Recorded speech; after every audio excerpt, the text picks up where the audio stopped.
Hello friends, आज हम ठोस वस्तुओं का क्षेत्रफल व आयतन के बारे में सीखेंगे। इससे पहले मैंने आपको समतलीय आकृतियों के क्षेत्रफल व आयतन के बारे में सीखा था। अब हम ठोस वस्तुओं की क्षेत्रफल व आयतन, ठोस आकृतियों का क्षेत्रफल व आयतन। ठोस आकृतियां जो त्रिविम के अंतर्गत होती है। त्रिविम का होता था 3D का होता था जिसके अंदर त्रिविमियम, तीन विमाएं हो। कितनी विमाएं हो?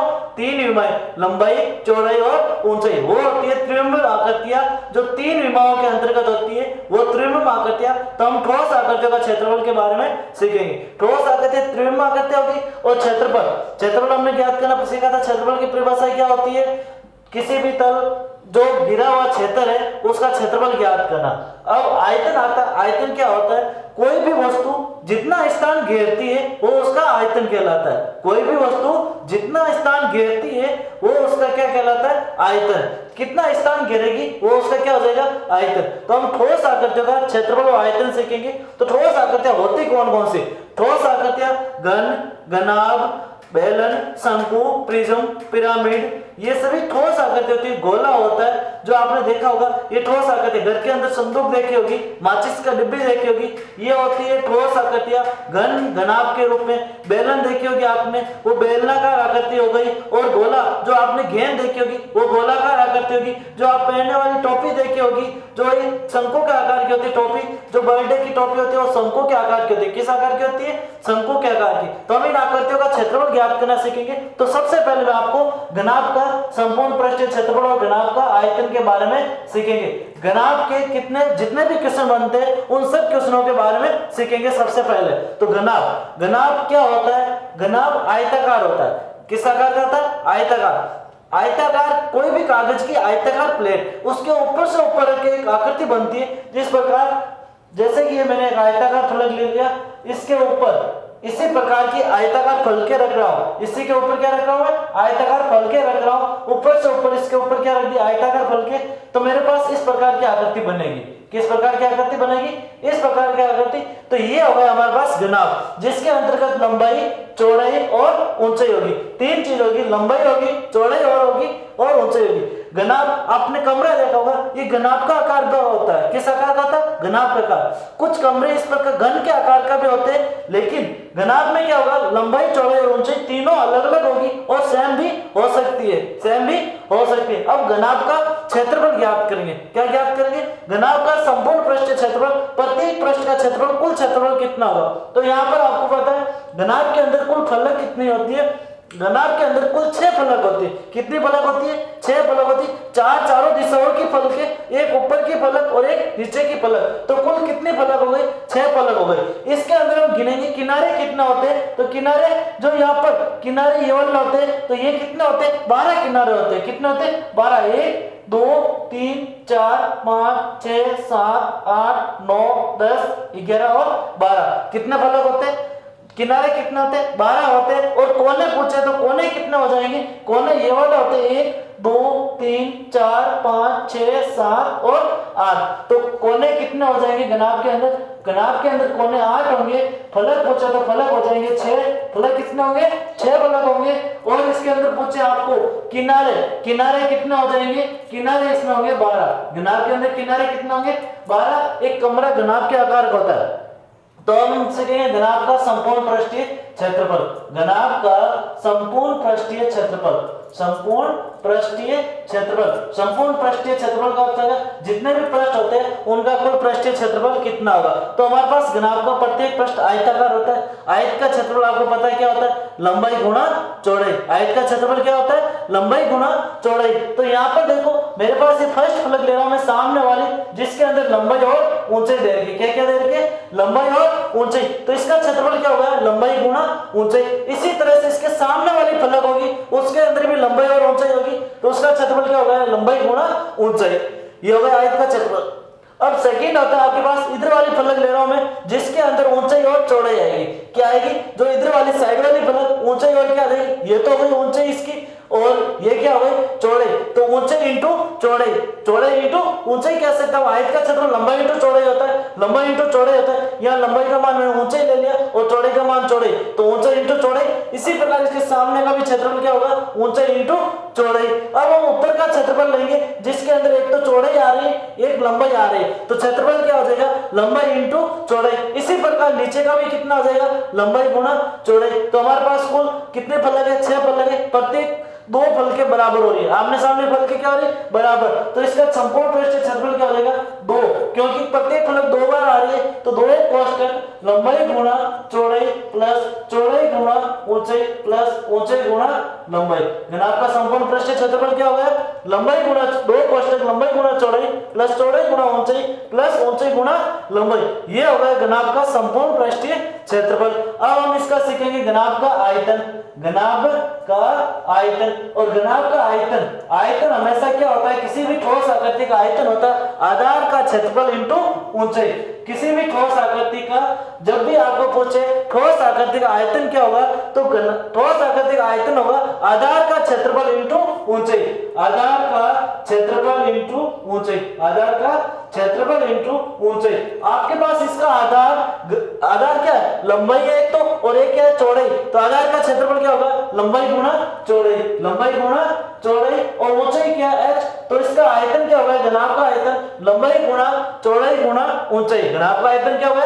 लंबाई गुणा चौड़ाई गुणा ऊंचाई। घनाभ का संपूर्ण पृष्ठीय क्षेत्रफल क्या होगा? 2 कोष्ठक लंबाई गुणा चौड़ाई प्लस चौड़ाई गुणा ऊंचाई प्लस ऊंचाई गुणा लंबाई। अब अगला लेंगे घनाभ का विकीर्ण। घनाभ का विकीर्ण, घनाभ का विकीर्ण क्या होता है? जब आपको पूछे इस कमरे के अंदर बड़ी से बड़ी अधिकतम माप की छड़ कितनी लंबाई की होगी, जब आपको अधिकतम माप पूछे तो अधिकतम माप का अर्थ होता है उसकी छड़ की लंबाई, विकीर्ण की लंबाई ज्ञात करें। और विकीर्ण की लंबाई क्या होती है? जिस प्रकार आपने आयत का विकीर्ण सीखा था, आयत का विकीर्ण होता है √ लंबाई का स्क्वायर प्लस चौड़ाई की स्क्वायर। यहाँ पर हमारे पास 3D में है, किसमें?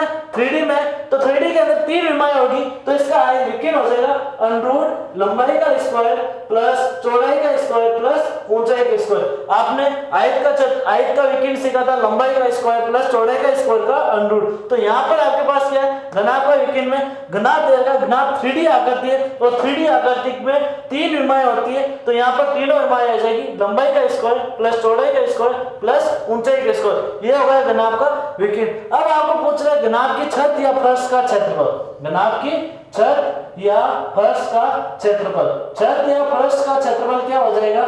छत और फर्श दोनों ही आयताकार है। किस आकार के? आयताकार। उसके अंदर क्या आ रही है? एक तो लंबाई आ रही है और एक चौड़ाई आ रही है।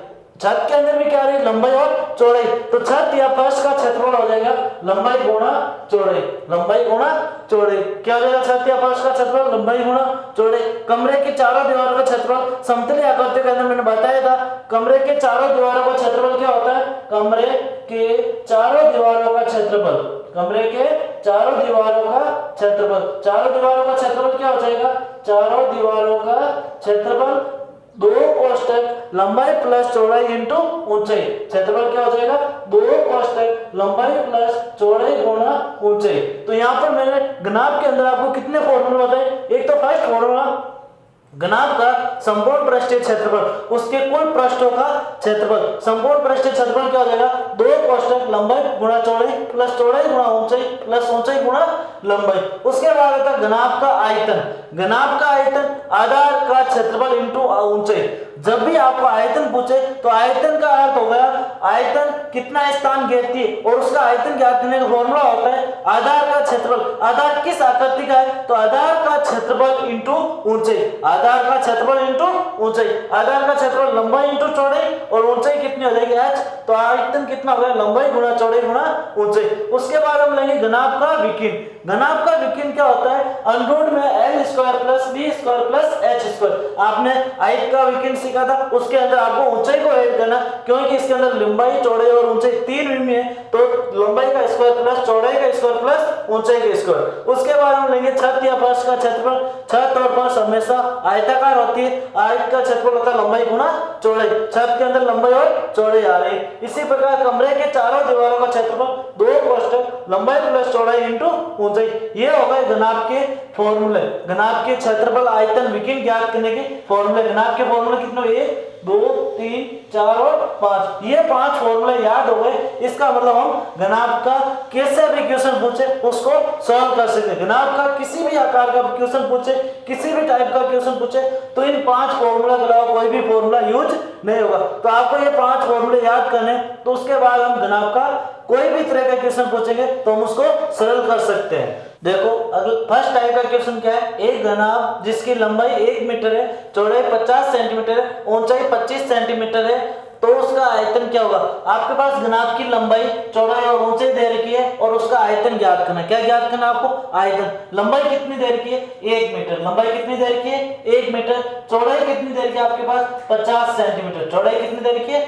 50 सेंटीमीटर। और ऊंचाई कितनी दे रखी है? ऊंचाई आपको h ऊंचाई दे रखा है 25 सेंटीमीटर। अब आपके पास जो घनाभ की विमाएं दे रखी है, लंबाई चौड़ाई और ऊंचाई, वो 1 मीटर में और 2 सेंटीमीटर है। अब आपके पास इनकी इकाइयां क्या होनी चाहिए? बराबर होनी चाहिए। तीनों की इकाइयां क्या होनी चाहिए? समान होनी चाहिए। सेंटीमीटर में तो तीनों इकाइयां सेंटीमीटर में, और तीनों मीटर में तो तीनों मीटर में होनी चाहिए। तो यहाँ पर 1 मीटर है तो हम लिख सकते हैं 100 सेंटीमीटर। 1 मीटर में कितना सेंटीमीटर होता है? 100 सेंटीमीटर। और देखो तीनों विमाएं सेंटीमीटर में आ गई। किस में आ गई? तीनों विमाएं सेंटीमीटर में। अब आपको ज्ञात करना है इसका आयतन, घनाभ का आयतन।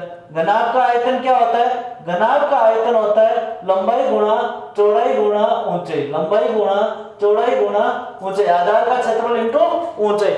घनाभ का क्षेत्रफल क्या हो जाएगा? लंबाई गुणा चौड़ाई गुणा ऊंचाई। तो अब हम देखेंगे इसमें लंबाई चौड़ाई ऊंचाई का मान रखेंगे। लंबाई का मान 100 है, चौड़ाई का मान 50 सेंटीमीटर है और ऊंचाई का मान 25 सेंटीमीटर है। अब हम इन तीनों को गुणा करेंगे तो 25 को 5 से गुणा किया 125, 25 को 5 से गुणा किया कितना हुआ?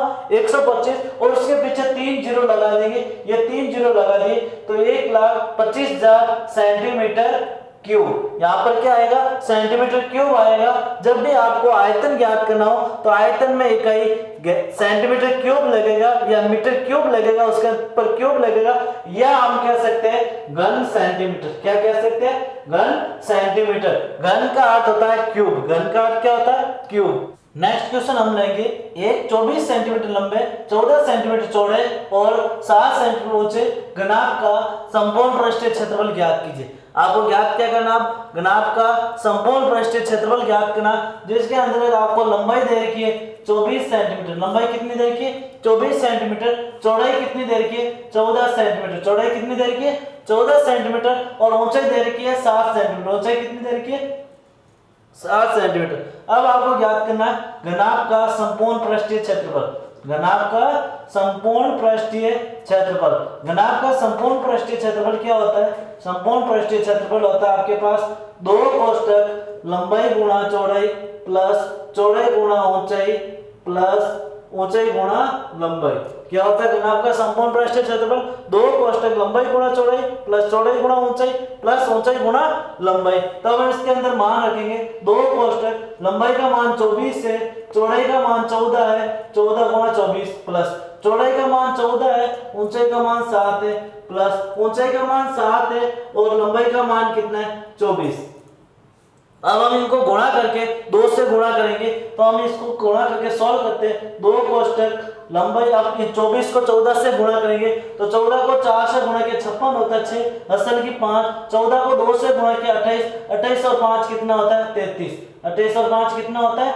33, तो 336 प्लस 14 को 7 से गुणा करना है। 14 को 7 से गुणा करते हैं तो कितना हो जाएगा? 14 को हमें 7 से गुणा करना। 14 को कितने से गुणा करना? 7 से। इसका मतलब आपको टेबल आनी चाहिए। 14 को 7 से गुणा करेंगे कितना आएगा? 98, कितना आ जाएगा 98। 14 को 7 से गुणा करेंगे कितना आ जाएगा 98 प्लस, अब 24 को 7 से गुणा करना है, 24 को कितने से गुणा करना है 7 से, तो यहाँ पर गुणा करके भी देख लो, 24 को 7 से गुणा किया तो कितना हो जाएगा 7 चौक 28, 2 7 14 और 2 16, 14 और 2 कितना हो जाएंगे 16, 7 चौक कितना होता है 28, 7 चौक कितना होता है 28 और 7 14, 14 और 2 16, 168। अब इन तीनों को हम जोड़ेंगे तो कितना हो जाएगा 2 कोष्टक, अब हम इन तीनों को जोड़ेंगे, इन तीनों को जोड़ेंगे तो 602 आएगा, कितना आएगा 602। 8 और 8 16, 16 और 6 32, नहीं 16 और 6 26, 16 और 6 कितना हो गए 22, सॉरी 8 और 8 16, 16 और 6 कितना हो गए 22, 22 का 2 असर की 2, 2 और 6 8, 8 और 9 17, 17 और 3 कितने, तो 20, 20 2 3, 3 और 1 4, 4 और 2 6, 602। अब 602 को 2 से गुणा करेंगे तो आ जाएगा 1204 सेंटीमीटर स्क्वायर। क्षेत्रफल पूछा आपको तो सेंटीमीटर स्क्वायर, तो 1204 सेंटीमीटर स्क्वायर ये आ गया आपके पास जनाब का संपूर्ण पृष्ठीय क्षेत्रफल। नेक्स्ट टाइप का हम क्वेश्चन लेंगे, एक 12 मीटर लंबे 9 मीटर चौड़े तथा 8 मीटर ऊंचे कमरे में अधिक से अधिक कितनी लंबी छड़ रखी जा सकती। आपको पूछा गया क्वेश्चन के अंदर कमरे के अंदर अधिक से अधिक लंबाई की कितनी लंबी छड़ रखी जा सकती। आपको पूछा अधिकतम माप, अधिक से अधिक लंबाई, तो कमरे के अंदर अधिकतम माप क्या होगा उसकी विकिरण। अधिकतम माप क्या होता है उसका विकिरण, अधिकतम माप क्या होता है उसका विकिरण। तो आपको पूछा गया कि इसके अंदर विकिरण की लंबाई ज्ञात कीजिए, छड़ की लंबाई ज्ञात होगा, अधिक से अधिक माप की छड़ की लंबाई ज्ञात करनी, तो इसका मतलब होगा विकिरण। तो आपके पास लंबाई दे रखी है 12 मीटर, कितनी दे रखी है 12 मीटर, चौड़ाई दे रखी है 9 मीटर और ऊंचाई कितनी दे रखी है, ऊंचाई कितनी दे रखी है 8 मीटर। लंबाई 12 मीटर, चौड़ाई 9 मीटर, ऊंचाई 8 मीटर। अब आपको ज्ञात करना अधिकतम लंबाई की, अधिकतम लंबी छड़, अधिकतम माप की लंबाई की छड़ कितनी हो जाएगी उसका हमें ज्ञात करना विकिरण। और विकिरण ज्ञात करने का फॉर्मूला क्या होता है, घनाभ का विकिरण। घनाभ का विकिरण क्या होता है, अंडर लंबाई स्क्वायर प्लस चौड़ाई स्क्वायर प्लस ऊंचाई स्क्वायर।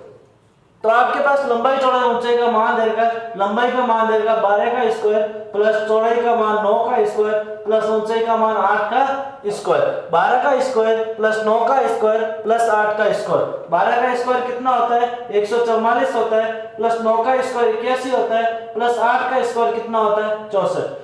12 का स्क्वायर 144, 9 का स्क्वायर 81, 8 का स्क्वायर 64। अब हम इन तीनों को जोड़ना है और उसके बाद वर्गमूल ज्ञात करना। इन तीनों को जोड़ेंगे तो 289 आएगा, कितना आएगा 289। 4 और 1 5, 5 और 4 9, 8 और 6 14, 14 और 4 18, 1 और 1 2, 289। अब आपको देखना है 289 का वर्गमूल कितना है, 290 का वर्गमूल कितना है, या फिर 290 किस संख्या का वर्ग है। 290 किस संख्या का वर्ग है, तो 290 अब आपको याद होना चाहिए वर्ग कम से कम 50 तक। 290 17 का वर्ग है, किसका वर्ग है 17 का। तो इस कमरे के अंदर का अधिकतम लंबाई की छड़ कितनी आ जाएगी 17। अब इसकी इकाई क्या लगेगी, सेंटीमीटर लगेगा, मीटर लगेगा, या मीटर स्क्वायर लगेगा, या मीटर क्यूब लगेगा, तो कौन सा लगेगा। अब हमें विकिरण की लंबाई ज्ञात करनी है। विकिरण होता है एक भुजा का माप, विकिरण क्या होता है भुजा का माप। जिस प्रकार आपके पास 2D के अंदर का विकिरण होता था ये वाला, इसी प्रकार 3D के अंदर भी विकिरण होगा।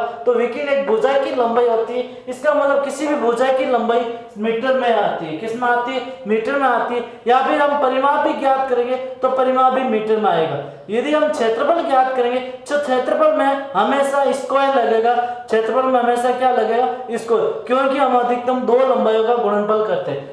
इसी में देख लो हमने क्षेत्रफल में क्या किया था, लंबाई गुणा चौड़ाई प्लस चौड़ाई गुणा ऊंचाई प्लस ऊंचाई गुणा लंबाई। तो हमने क्षेत्रफल में हमेशा 2 राशियों को ही गुणा किया, फिर प्लस करके 2 राशियों को गुणा किया, तो क्षेत्रफल के अंदर हमेशा स्क्वायर लगेगा। और जब आयतन ज्ञात करना हो तो आयतन में क्यूब लगेगा, क्योंकि हम इसमें 3 राशियों का गुणनफल करते हैं। जिस प्रकार लंबाई गुणा चौड़ाई गुणा ऊंचाई, तीनों राशियों का गुणनफल कर रहे हैं। घनाभ का आयतन लंबाई गुणा चौड़ाई गुणा ऊंचाई होता है, तो इसमें क्यूब लगेगा। हमें अभी पूछा घनाभ के विकिरण, विकिरण होता है अंडर लंबाई का स्क्वायर प्लस चौड़ाई का स्क्वायर प्लस ऊंचाई का स्क्वायर। हम केवल एक की ज्ञात करके उसके अंदर जोड़ रहे हैं, तो यहाँ पर हम एक ही राशि ले रहे हैं, तो यहाँ पर केवल मीटर लगेगा। क्या लगेगा मीटर। नेक्स्ट टाइप का क्वेश्चन लेंगे, एक खंभे की ऊंचाई 30 मीटर है, लंबाई 5 मीटर है, चौड़ाई 4 मीटर है, तो 10 रुपए प्रति वर्ग मीटर की दर से सफेदी करने का वह ज्ञात कीजिए। आपके पास खंभे की ऊंचाई दे रखी है 30 मीटर, खंबे की ऊंचाई कितनी है 30 मीटर, लंबाई कितनी दे रखी है 5 मीटर और चौड़ाई दे रखी है 4 मीटर। अब खंबे के ऊपर हमें सफेदी करनी है और सफेदी करने के लिए 10 रुपए प्रति वर्ग मीटर की दर से वह ज्ञात करना है। तो खंबे की सफेदी करनी है तो खंबे पर हम सफेदी कहाँ पर करेंगे, तो खंबे पर सफेदी केवल चारों दीवारों पे करेंगे। कहाँ पे करेंगे, चारों दीवारों के ऊपर करेंगे। नीचे वाला भाग जमीन के अंदर चला जाएगा, ऊपर वाला भाग ऊपर चला जाएगा। तो केवल चारों दीवारों पे हम क्षेत्रफल सफेदी करेंगे। तो चारों दीवारों का क्षेत्रफल का फॉर्मूला क्या है, चारों दीवारों का क्षेत्रफल का फॉर्मूला होता है 2 कोष्टक लंबाई प्लस चौड़ाई गुणा ऊंचाई। 2 कोष्टक लंबाई प्लस चौड़ाई गुणा ऊंचाई। यहाँ पर हम मान रखेंगे 2 कोष्टक लंबाई का मान 30 है, चौड़ाई का मान 5 है, लंबाई का मान कितना है, लंबाई का मान 4 है और लंबाई का मान 5, चौड़ाई का मान 4, 5 और 4 और ऊंचाई का मान 30 है। ऊंचाई का मान कितना है 30, लंबाई का मान 5 है, चौड़ाई का मान 4 है, ऊंचाई का मान 30 है। तो 2 कोष्टक 5 और 4 कितना हो जाएंगे 9 गुणा 30। 9 को 2 से गुणा किया तो 18, 9 को 2 से गुणा किया कितना हुआ 18। 18 को 30 से गुणा करना है, 18 को 3 से गुणा करो, 18 को 30 से गुणा करना है। तो 18 के टेबल 3 बार बोलो और एक जीरो लगा दो तो 18 36 18 3 54 540 मीटर। अब यहाँ पर हमें क्षेत्रफल पूछा तो क्या आ जाएगा स्क्वायर, तो यहाँ आ जाएगा मीटर स्क्वायर। तो क्षेत्रफल कितना आ गया 540 मीटर स्क्वायर पर हमें क्या करना है सफेदी करनी है। अब इस सफेदी करने का वह ज्ञात करना और वह कितना देगा 10 रुपए प्रति वर्ग मीटर। 10 रुपए प्रति वर्ग मीटर की दर से कुल व्यय, प्रति वर्ग मीटर की दर से कुल व्यय,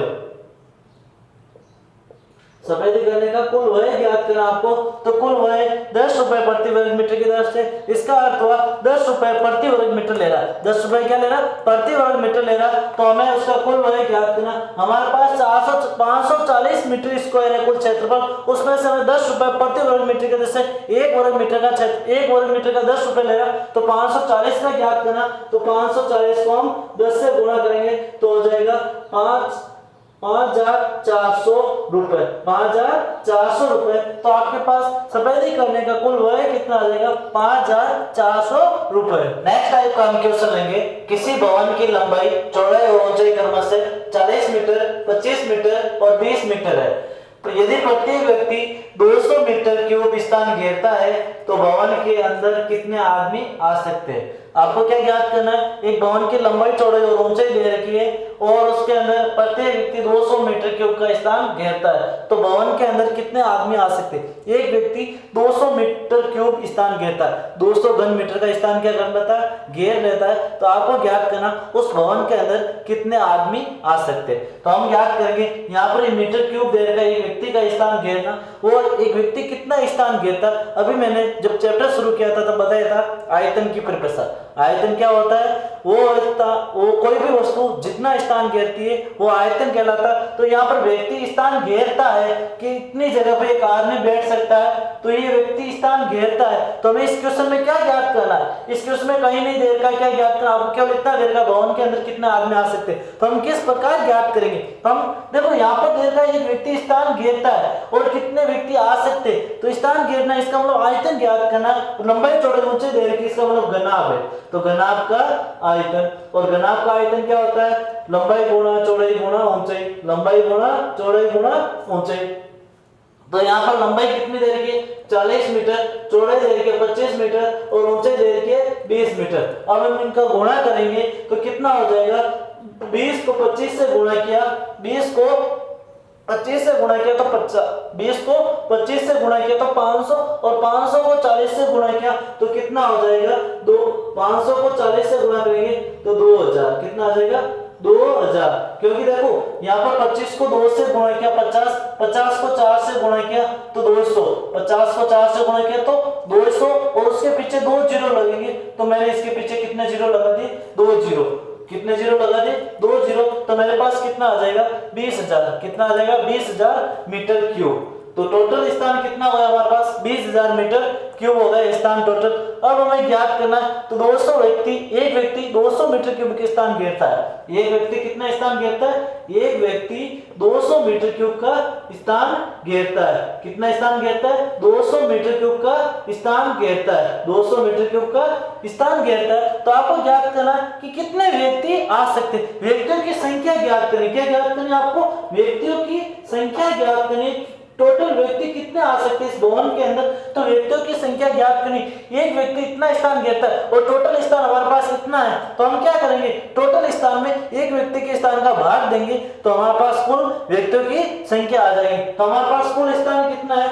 20,000। कुल स्थान कितना? 20,000 और एक व्यक्ति 200 मीटर का स्थान घेरता है। तो हमारे पास व्यक्तियों की संख्या ज्ञात करनी। 2 जीरो से 2 जीरो कट जाएगी, 2 का भाग इसमें 100 बार जाएगा, तो भवन के अंदर व्यक्तियों की संख्या कितनी हो जाएगी? 100। व्यक्तियों की संख्या कितनी हो जाएगी? 100। नेक्स्ट टाइप का आपके पास क्वेश्चन है, एक माचिस के बॉक्स की माप 4 सेंटीमीटर, 2.5 सेंटीमीटर, 1.5 सेंटीमीटर है। ऐसे 10 बॉक्स का एक पैकेट में रखने के लिए न्यूनतम कितने आयतन की आवश्यकता होगी? आपको क्या दे रखा है? एक बॉक्स की माप दे रखी है 4 सेंटीमीटर, 2.5 मीटर सेंटीमीटर और 1.5 सेंटीमीटर। ये सेंटीमीटर में इसकी क्या दे रखी है? माप दे रखी है। और ऐसे 10 बॉक्सों का एक पैकेट रखने के लिए न्यूनतम कितने आयतन की आवश्यकता होगी? आपको क्या ज्ञात करना? आयतन ज्ञात करना। तो माचिस के बॉक्स का आयतन, सबसे पहले हमें एक बॉक्स का आयतन ज्ञात करना, फिर हम 10 बॉक्स का आयतन ज्ञात कर सकते हैं। ये बोला एक बॉक्स माप कितने दे रखी है, तो 10 बॉक्स का एक पैकेट रखने के लिए न्यूनतम कितने आयतन की आवश्यकता होगी, कि कितना आयतन घेरेगा कि हम 10 बॉक्स रख सकते हैं। आपको क्या ज्ञात करना? कि वो कितना आयतन घेरेंगे कि हम 10 बॉक्स रख सकते हैं। तो हम सबसे पहले एक बॉक्स का आयतन ज्ञात करेंगे। कितने बॉक्स का आयतन ज्ञात करेंगे?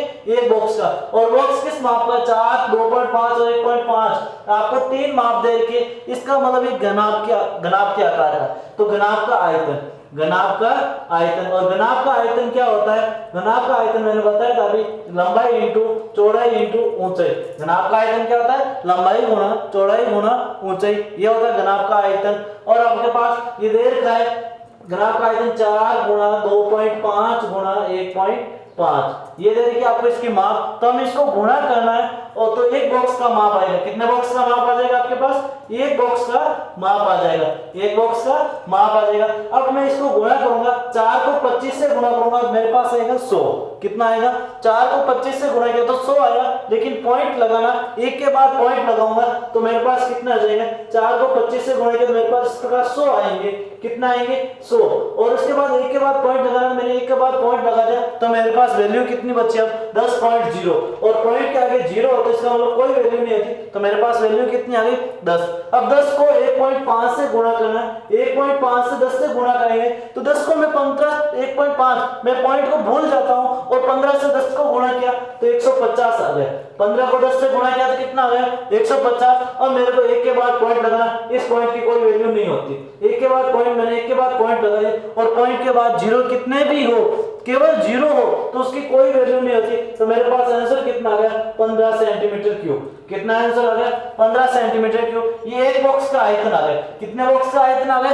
एक बॉक्स का आयतन आ गया। और आपको 10 बॉक्स का आयतन ज्ञात करना, तो 10 बॉक्स का आयतन, 10 बॉक्स का आयतन या 10 बॉक्स कितना स्थान घेरेंगे? 10 बॉक्स का आयतन कितना हो जाएगा आपके पास? एक का दे रखा है, 10 का ज्ञात करना है, तो 15 को 10 से गुणा करेंगे तो 150 सेंटीमीटर क्यूब। 150 centimetre cube. इसका मतलब एक बॉक्स, एक पैकेट होगा 10 बॉक्सों का, वो कितना स्थान घेरेगा, तो न्यूनतम कितने आयतन की आवश्यकता होगी? तो आपको 150 सेंटीमीटर क्यूब आयतन की आवश्यकता होगी। नेक्स्ट टाइप का क्वेश्चन आपके पास क्या है? 5 मीटर लंबी, 3 मीटर चौड़ी और 20 सेंटीमीटर मोटाई वाली एक दीवार को बनाने में 25 सेंटीमीटर गुणा 12.5 सेंटीमीटर गुणा 7.5 सेंटीमीटर आकार की कितनी ईंटों की आवश्यकता होगी? आपको क्वेश्चन क्या दिया गया है? क्वेश्चन दिया गया है कि दीवार की लंबाई चौड़ाई और मोटाई दे रखी है, उस दीवार को बनाने में कितनी ईंटों की आवश्यकता होगी, जबकि ईंटों की माप दे रखी है वो 25 सेंटीमीटर गुणा 12.5 सेंटीमीटर गुणा 7.5 लंबाई चौड़ी और ऊंचाई दे रखी है ईंट की माप दे रखी है और आपको दीवार की माप दे रखी है। आपको ज्ञात करना कितने ईंटों की आवश्यकता होगी, दीवार बनाने में कितनी ईंटों की आवश्यकता होगी। तब हम ईंटों की आवश्यकता, ईंटें कितनी कितनी लगी उसको हमें ज्ञात करना। तो हम किस प्रकार ज्ञात करेंगे, तो हम सबसे पहले ज्ञात करेंगे दीवार का आयतन, क्योंकि हम दीवार बना रहे हैं तो वो दीवार कितना स्थान घेर रही है, एक ईंट कितना स्थान घेर रही है। तो हम पहले दीवार का आयतन ज्ञात करेंगे, उसके बाद एक ईंट का आयतन ज्ञात करेंगे। तो सबसे पहले मैं दीवार का आयतन ज्ञात करूंगा। और दीवार है घनाभ, दीवार किस आकार की, दीवार है घनाभ के आकार की, क्योंकि लंबाई चौड़ाई ऊंचे दे रखी है। तो दीवार का आयतन क्या हो जाएगा, दीवार का आयतन हो जाएगा लंबाई गुणा चौड़ाई गुणा ऊंचाई। दीवार का आयतन क्या हो जाएगा, लंबाई गुणा चौड़ाई गुणा ऊंचाई। लेकिन यहाँ पर आपके पास लंबाई दे रखी है 5 मीटर, चौड़ाई दे रखी है 3 मीटर और ऊंचाई आपके पास दे रखी है 20 सेंटीमीटर। और ईंट की माप सेंटीमीटर में दे रखी है, ईंट की माप भी किस में दे रखी है, सेंटीमीटर में। इसका मतलब ज्यादा तरीका है सेंटीमीटर में, तो मीटर को आपको सेंटीमीटर में बदलना। मीटर को किस में बदलना, सेंटीमीटर में। 5 मीटर में 500 सेंटीमीटर हो जाएंगे, क्योंकि 100 से गुणा करना है। मीटर को सेंटीमीटर में बदलने के लिए किससे गुणा करते हैं, 100 से। 3 मीटर देगा तो 300 सेंटीमीटर, 3 मीटर देगा इसका मतलब कितना हो जाएगा, 300 सेंटीमीटर। उसके बाद 20 सेंटीमीटर में ही देगा, तब आयतन ज्ञात करना, लंबाई गुणा चौड़ाई गुणा ऊंचाई 20 सेंटीमीटर। इन तीनों को गुणा करेंगे हम, 5 को 3 से गुणा किया 15, 15 को 2 से गुणा करोगे तो कितना आ जाएगा 30। 5 को 3 से 15, 15 को 2 से गुणा किया तो मेरे पास आ गया 30। अब इसके पीछे जीरो लगा दो, गिन के कितने जीरो, 1 2 3 4 5, 1 2 3 4 और 5। तो मेरे पास ये आ गया दीवार का आयतन सेंटीमीटर क्यूब में। किसमें आ गया, सेंटीमीटर क्यूब में दीवार का आयतन आ गया। अब ज्ञात करना ईंट का आयतन, किसका आयतन ज्ञात करना, ईंट का आयतन, क्योंकि आपके पास संख्या देते हो, ईंट की संख्या ज्ञात करनी तो आपको ईंट का भी आयतन ज्ञात करना होगा कि ईंट कितना स्थान घेरती है। तो ईंट का आयतन लंबाई गुणा चौड़ाई गुणा ऊंचाई, क्योंकि ईंट घनाभाकार है तो घनाभ का आयतन लंबाई गुणा चौड़ाई गुणा ऊंचाई होता है। तो ईंट का आयतन लंबाई गुणा चौड़ाई गुणा ऊंचाई। लंबाई दे रखी है आपके पास, ये वाली लंबाई चौड़ाई ऊंचाई ईंट की 25 सेंटीमीटर, 12.5 सेंटीमीटर और 7.5 सेंटीमीटर, 7.5 सेंटीमीटर। इन तीनों को गुणा करेंगे, लेकिन हम यहाँ पर इन तीनों को गुणा नहीं करेंगे, क्योंकि हम इनका प्रत्येक का अलग अलग भाग आसानी से देंगे, इसलिए मैं इनको गुणा नहीं कर रहा हूँ, इसको यहीं तक छोड़ रहा हूँ। अब यहाँ पर देखो, ईंटों की संख्या ज्ञात करनी, आपको ईंटों की संख्या ज्ञात करनी। आपको जब ईंटों की संख्या ज्ञात करनी है, ईंट का आयतन और आपको दीवार का आयतन ज्ञात करना है। ईंटों की संख्या कितनी होगी कि हम ये दीवार के अंदर ईंटों की संख्या कितनी लेंगे, दीवार के अंदर ईंट कितनी होगी। तो यहाँ पर क्या दीवार बड़ी है और इसके अंदर छोटी छोटी ईंटें रहेंगे, तो हम दीवार के आयतन में ईंट का आयतन का भाग देंगे, क्योंकि हमारे पास कुल आयतन आ गया और एक छोटी सी ईंट का आयतन देगा आपके पास। जैसे प्रकार ये दीवार है, इसके अंदर इस प्रकार की ईंटें रखनी है, तो यहाँ पर एक ईंट का आयतन देगा, तो पूरे आयतन में एक ईंट के आयतन का भाग देंगे। तो पूरा आयतन आपके पास ये 1 2 3 4 5 6, 1 2 3 4 5 और 6 ये संख्या आ गई। इसके अंदर 25 गुणा 12.5 गुणा 7.5 इन सब का भाग देंगे। मैं पॉइंट लगा के इसके ऊपर जीरो, यहाँ पर पॉइंट लगा जीरो लगाए, इसको सॉल्व करेंगे हम भाग देके, तो मेरे पास आंसर आ जाएगा 1280 ईंटों की संख्या। ईंटों की संख्या कितनी आ जाएगी, 1280। आपको इनका भाग देना, छोटी छोटी संख्या का भाग देके इसको सॉल्व कर सकते हैं। 25 का भाग इसके अंदर दिया, 25 का भाग दिया, फिर 25 का भाग दिया, फिर 25 का भाग दिया, फिर 3 का भाग दिया, क्योंकि यहाँ पर 3 का भाग जाता है 25 बार और यहाँ पर 3 का भाग 10 बार चला जाएगा, और इसके पीछे जितना जीरो उतने जीरो लगा देंगे। फिर 25 का भाग देंगे, 25 का भाग 4 बार जाएगा, जितने जीरो उतने लगा देंगे। इसी प्रकार इसको सॉल्व करेंगे, आंसर आएगा 1280 ईंटों की संख्या। नेक्स्ट टाइप का हम एक क्वेश्चन लेंगे। एक संदूक 1 मीटर लंबा, 60 सेंटीमीटर चौड़ा और 40 सेंटीमीटर ऊंचा है। इसके पैंदे के बाहर की ओर सभी पृष्ठों पर 20 रुपए प्रति वर्ग मीटर की दर से रंग करने का व्यय ज्ञात कीजिए। आपको एक संदूक दे रखा, उसके पैंदे पे कलर नहीं करना, बाकी बाहर की चारों दीवारों और छत पे कलर करना, रंग करने का व्यय ज्ञात करना, उसके पैंदे के ऊपर नहीं करना। पैंदे को इसके पैंदे के बाहर की ओर सभी पृष्ठों पर, पैंदे के बाहर की ओर, पैंदे को छोड़ के उसके बाहर की ओर क्या करना, आपको रन करने का व्यय ज्ञात करना। रन करने का क्या ज्ञात करना, व्यय ज्ञात करना। तो हम रन करने का व्यय कैसे ज्ञात करेंगे, हम ज्ञात करेंगे उसका क्षेत्रफल। हम क्या ज्ञात करेंगे, क्षेत्रफल, क्योंकि उसके पृष्ठों पर ही कलर करना, तो उसका क्षेत्रफल ज्ञात करेंगे। हमारे पास घनाभ है, घनाभ का क्षेत्रफल क्या होता है, घनाभ का संपूर्ण पृष्ठीय क्षेत्रफल क्या होता है, घनाभ का संपूर्ण पृष्ठीय क्षेत्रफल 2 कोष्ठक लंबाई गुणा चौड़ाई प्लस चौड़ाई गुणा ऊंचाई प्लस ऊंचाई गुणा लंबाई, ये हो गया घनाभ का संपूर्ण पृष्ठीय क्षेत्रफल। अब इसमें से क्या है, पैंदे के बाहर, पैंदे को छोड़ना है, तो पैंदा किस छत या फर्श बोलते हैं हम, पैंदा फर्श होता है, तो फर्श का क्षेत्रफल क्या होता है, लंबाई गुणा चौड़ाई। तो इसमें से पैंदे रहित पेंदे रहित घनाभ का क्षेत्रफल क्या हो जाएगा, हम अलग से लिखते हैं पेंदे रहित घनाभ का क्षेत्रफल, पेंदे रहित घनाभ का क्षेत्रफल। तो घनाभ का क्षेत्रफल क्या हो जाएगा, पेंदे रहित जिसमें पेंदा नहीं होगा, दो कोष्टक लंबाई गुणा चौड़ाई प्लस चौड़ाई गुणा ऊंचाई प्लस ऊंचाई गुणा लंबाई और माइनस लंबाई गुणा चौड़ाई कर देंगे, क्योंकि लंबाई गुणा चौड़ाई क्या कर देंगे, माइनस फर्श है, फर्श का क्षेत्रफल हम क्या करेंगे, माइनस करेंगे। तो हम इसमें मान रखो दो कोष्टक लंबाई का मान 1 मीटर दे रखा है, यहाँ पर सभी देखो यहाँ पर मीटर में दे रखे, किसने दे रखे, मीटर में, राशि किसमें दे रखी, मीटर में। तो आपको इसको भी मीटर में बदलना है। लंबाई तो आपके पास मीटर में 1 मीटर, चौड़ाई आपको सेंटीमीटर में दे रखी है, चौड़ाई कितनी दे रखी है 60 सेंटीमीटर, सेंटीमीटर को मीटर में बदलने के लिए 100 का भाग देते हैं, तो 60/100 कितना हो जाएगा 0.60 मीटर। इसी प्रकार ऊंचाई कितनी हो जाएगी 0.40 मीटर, 0.40 मीटर हमने 100 का भाग दिया, जो सेंटीमीटर था 100 का भाग देते मीटर में बदल गए तो 0.40 मीटर। अब यहाँ पे मैं लिखूंगा लंबाई का मान 1 गुणा 0.60 प्लस 0.60 गुणा 0.40 प्लस 0.40 गुणा 1 माइनस लंबाई गुणा चौड़ाई, लंबाई 1 गुणा 0.60। अब इनको गुणा करके सॉल्व करूंगा तो कितना हो जाएगा, दो कोष्टक 1 को 60 से गुणा करेंगे तो 0.60 ही आएगा, प्लस 60 को 40 से गुणा किया, 6 को 4 से गुणा किया, कितना आ गया 24, 2 के बाद पॉइंट लगा दे क्योंकि जीरो की कोई वैल्यू नहीं होती। उसी प्रकार प्लस 40 को 1 से गुणा किया तो 0.40 माइनस 1 को 60 से गुणा किया तो 0.60। आपको गुणा करना आना चाहिए। देखो राशि से गुणा करने का आप एक बार पॉइंट को भूल जाओ, गुणा करके वापस जितने डिजिट के बाद पॉइंट लगा देना। अब देखो इसको सॉल्व करेंगे, दो कोष्टक यहाँ पर इनको जोड़ेंगे, देखो 60 और 24, 60 और 24 कितना हो जाएगा, 60 और 24 84, 84 में 40 जोड़ेंगे, 84 में कितना जोड़ेंगे 40, तो हमारे पास आ जाएगा 124, कितना आएगा 124, ये 2 के बाद पॉइंट था तो 2 के बाद पॉइंट लगाया और माइनस 0.60। अब 124 को 2 से गुणा करेंगे, 124 को जो पॉइंट लगा हुआ 1.24 उसको 2 से गुणा करेंगे तो कितना आएगा, तो 24, 1.24 को 2 से गुणा किया तो 2.48 माइनस 0.60, 2.48 माइनस 0.60। अब 2.48 में से 60 घटाएंगे, 2.48 में से क्या घटाएंगे पॉइंट के 60, पॉइंट के नीचे 60 डिग्री में घटाऊंगा तो 8 बचेगा, 14 में से 6 जाएंगे तो कितना बचेगा 8, क्योंकि 4 में से 6 नहीं जाते, बास वाले सबसे 1.81। तो यहाँ पर इसका क्षेत्रफल कितना आ गया 1.81 मीटर स्क्वायर, जो घनाभ का क्षेत्रफल आ गया जिसके ऊपर हमें रन करना है। और रन करने की दर क्या दे रखी है 20 रुपए प्रति वर्ग मीटर, कितनी दर दे रखी है 20 रुपए प्रति वर्ग मीटर की दर से वही ज्ञात करना। तो यहाँ पर 1 मीटर का रुपए 20 ले रहा है और 1.88 का ज्ञात करना, तो 1.88 को हमें क्या करना 20 से गुणा, 1.88 को क्या करना 20 से गुणा, तो यहाँ पर 20 से गुणा करेंगे, 1 0 का 1 0, 2 को 8 से 16, 2 को 8 16 और 1 17, 2 को 1 से 2 और 3, कितने के बाद पॉइंट 2 डिजिट के बाद तो 37.60 रुपए, कितना आ जाएगा आपके पास कुल है 37.60 रुपए। इस प्रकार हमने घनाभ के सभी टाइप्स के क्वेश्चन सीख लिए। अब नेक्स्ट वीडियो में आपको घन के सभी टाइप्स के क्वेश्चन सीखेंगे, घन का क्षेत्रफल और परिमाप के क्षेत्रफल और आयतन के फॉर्मूले के साथ उनके सभी टाइप्स के क्वेश्चन सीखेंगे।